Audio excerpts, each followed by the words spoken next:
Pinda katika Kiingereza inafahamika kama Clubfoot huko kaunti ya Kisii, ikiwa ni miongoni mwa zilizoadhimishwa siku hii na ambapo watoto walipokea matibabu ya bure katika hospitali ya rufaa na mafunzo ya Kisii. Mwanahabari wetu Alfayo Kombo alihudhuria maadhimisho haya na kuandaa taarifa ifuatayo.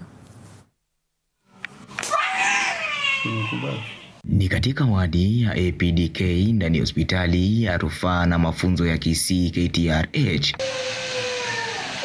ambapo watoto wenye tatizo la matege, yani miguu iliyopinda, wanapewa matibabu bila malipo. Tatizo hili linajulikana kitaalamu kama Talipes equinovirus na huathiri miguu kwa kupinda ndani na chini.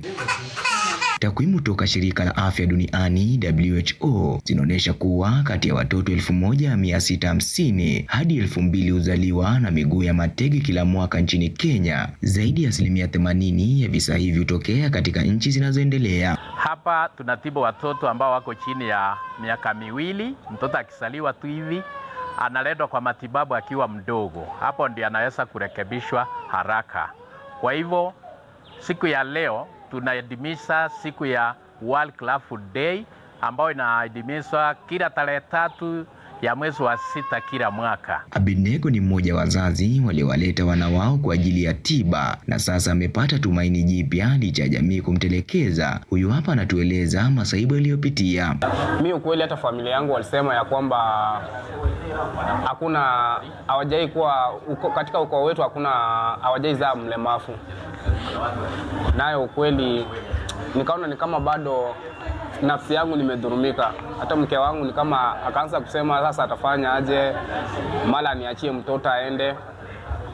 Lakini katika ile hali ya kujitia moyo na kupata ka Pastor Selet, akaanza kunipea mawaida, akatuelezea, akatuambia njoni, na hakika wakati tulikuja tulipata mabadiliko. Changamoto inakuanga, lakini ni kujitia moyo kila kitu. Hadi sasa naona mtoto wangu ako sawa, hata hakuna mtu anaweza amini ya kwamba mtoto wangu alikuwa mlemavu ama alikuwa amelemaa. Tunazungumza na mtaalamu wa kutibu mguu wa matege kwa watoto, Dennis Makori, anaeleza kuwa chanzo kamili cha ugonjwa huu haukijabainika, lakini huhusishwa na sababu kama mtoto kulala vibaya tumboni, urithi kutoka kwa mzazi, mguu kufungwa na utovu tumboni au matatizo ya kimaumbile. Hizi zikiwa baadhi ya sababu zinazoshuhudiwa, ikiwemo ukoo iwapo mzazi aliwahi kuathiriwa na kupewa matibabu. Huu ugonjwa haujulikani nini chanzo yake, lakini kiukweli unatibiwa.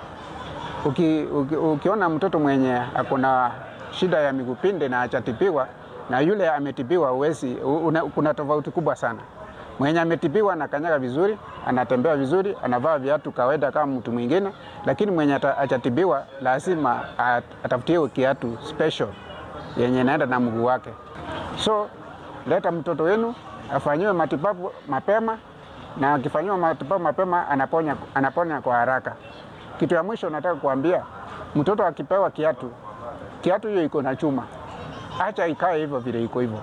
Usiende ukaanza kupandisha mpindo wa hiyo chuma, kwa maana madaktari wamegundua kwamba wazazi wengi wakipewa hiyo chuma wanaenda kukunja ili itoshe kwa maybe bag yao ama itoshe vile wanataka kuibeba. Wito kwa jamii ni kuchunguza miguu ya watoto mara tu wanapozaliwa na kuwapeleka hospitalini mapema wanapoona kasoro yoyote. Nawahimiza ya kwamba mkileta watoto wenu, yale masharti mnapewa na madaktari muweze kuyafuatilia na mtoto wenu ataweza kupona. Himizo langu kwa jamii ni kwamba, ama mzazi yoyote tu, usifiche mtoto kwa nyumba ya kwamba umeona amelemaa, uone ya kwamba hauwezi pata usaidizi. Ukificha ndio unazidi kuchiekea shida. Toa mtoto, mlete kwa hospitali ashughulikiwe, apate matibabu mapema, na hakika ya kwamba utaona matunda ya kuleta mtoto katika matibabu mapema itakuwa iko sawa. Na ningeomba wale wazazi ambao hawajui, hii iko na tiba, hii changamoto iko na tiba. Mtoto wangu alikuwa mguu ulikuwa umeenea, lakini kwa sasa ako sawa, anaweza tembea, ako sawa kabisa. Ikiwa ni siku ya tumaini kwa mamia ya watoto waliozaliwa na miguu ya matege, jamii inapaswa kuepuka imani potovu na kukumbatia matibabu ya kisasa. Mimi ni Kombo Alfayo nikiripotia TV47 kutoka kaunti ya Kisii.